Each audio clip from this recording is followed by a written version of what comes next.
Hi friends, welcome to Jo's kitchen. நீங்கள் இன்னும் நம்ம ஜோஸ் கிச்சன் சேனலை சப்ஸ்கிரைப் பண்ணலையா?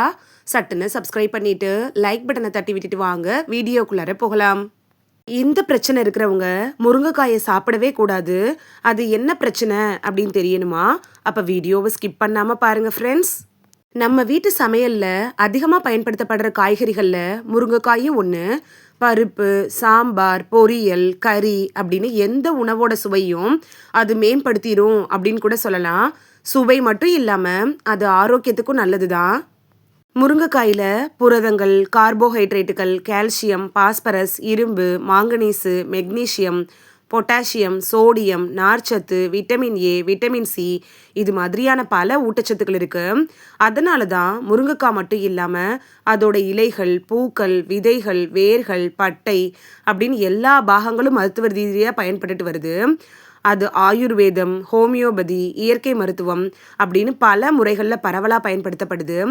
இருந்தாலும் முருங்கைக்காய் எல்லாருக்கும் ஏற்றதல்ல.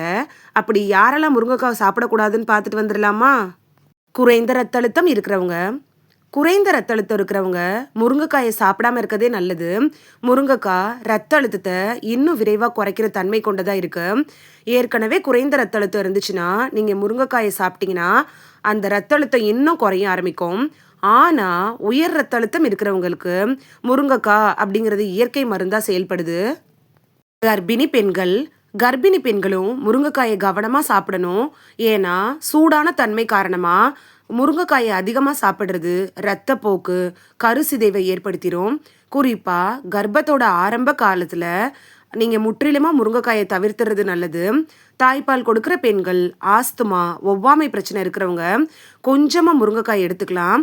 அதிகமாக முருங்கைக்காயை சாப்பிட்டிங்கன்னா வாயு, வயிற்றுப்போக்கு, குறைந்த ரத்த அழுத்தம் இது மாதிரியான பிரச்சனைகளை ஏற்படுத்தி விட்டுரும். யாரெல்லாம் முருங்கைக்காய் சாப்பிடக்கூடாது அப்படின்னு பார்த்தோம். இப்போ முருங்கைக்காயில் இருக்கக்கூடிய நன்மைகள் என்னன்னு பார்த்துட்டு வந்துடலாமா?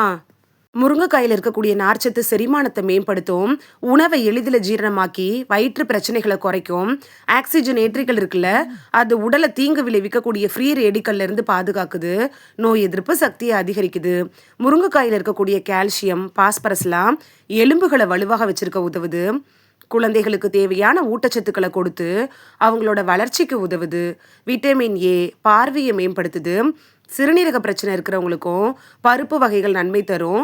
பருப்போடு நீங்கள் முருங்கைக்காயை சேர்த்து சாப்பிடலாம். அதில் இருக்கக்கூடிய சில பண்புகள் இருக்குல்ல, அது சிறுநீரக கற்களை குறைக்க கூட உதவுது. சிறுநீரக செயல்பாட்டை மேம்படுத்துது. இதய ஆரோக்கியத்துக்கும் இந்த முருங்கைக்காய் நல்லது. கெட்ட கொழுப்பை குறைச்சி இதய நோயிலிருந்து பாதுகாக்குது. உயர் ரத்த அழுத்தத்தை கட்டுக்குள் வைக்குது. ஒட்டு மொத்தமாக முருங்கைக்காய் ஊட்டச்சத்துக்கள், மருத்துவ குணங்களை கொண்ட ஒரு அற்புதமான காய் தான். ஆனால் குறைந்த ரத்த அழுத்தம் இருக்கவங்களும் கர்ப்பிணிகளும் டாக்டர்கிட்ட அட்வைஸ் வாங்கிட்டு முருங்கைக்காயை எடுத்துக்கிறது நல்லது. அப்படி இல்லைன்னா நீங்கள் முருங்கைக்காயை அவாய்ட் பண்ணிடுறதே நல்லது. இந்த வீடியோவில் யாரெல்லாம் முருங்கைக்காயை தொடவே கூடாது, முருங்கைக்காய் சாப்பிட்றதுனால ஏற்படக்கூடிய நன்மைகள் என்ன அப்படிங்கிற ரெண்டை பற்றியும் பார்த்தோம். இது உங்களுக்கு ரொம்ப யூஸ்ஃபுல்லாக இருக்கும் அப்படின்னு நம்புகிறேன். குறைந்த ரத்த அழுத்தம் இருக்கிறவங்களும் கர்ப்பிணி பெண்களும் இனி முருங்கைக்காயை அவாய்ட் பண்ணுவீங்க அப்படின்னு நம்புகிறேன். இந்த வீடியோ உங்களுக்கு பிடிச்சிருந்துச்சுன்னா லைக் பட்டனை தட்டி விடுங்க. சப்ஸ்கிரைப் பண்ணுற ஃப்ரெண்ட்ஸும் மறக்காமல் லைக் பட்டனை தட்டி விடுங்க. இது உங்கள் ஃப்ரெண்ட்ஸுக்கு பயன்படணும் அப்படின்னு நினச்சிங்கன்னா ஷேர் பண்ணி விடுங்க. நிறைய பேர் சப்ஸ்கிரைப் பண்ணாமல் பார்க்குறீங்க ஃப்ரெண்ட்ஸ். நீங்களும் சப்ஸ்கிரைப் பண்ணிவிட்டு பார்த்தா நமக்கு பவர் கிடைக்கும். நீங்கள் சப்ஸ்கிரைப் பண்ணிவிட்டு பார்க்குறது இது மாதிரியான வீடியோக்கள் தொடர்ந்து போடுறதுக்கு எங்களை மோட்டிவேட் செய்கிற விதமாக அமையும் ஃப்ரெண்ட்ஸ். சப்ஸ்கிரைப் பண்ணுறதோடு மட்டும் இல்லாமல் பக்கத்தில் இருக்க பெல் ஐக்கானை கிளிக் பண்ணி ஆளுங்கிற ஆப்ஷனை கிளிக் பண்ணி வச்சிட்டிங்கன்னா நாங்கள் வீடியோ போட்ட உடனே நோட்டிஃபிகேஷன் உங்கள் செல்ஃபோனை வந்தடையும். நாளைக்கு வேறொரு ஆரோக்கியமான பதிவில் சந்திக்கலாம். Thank you, by.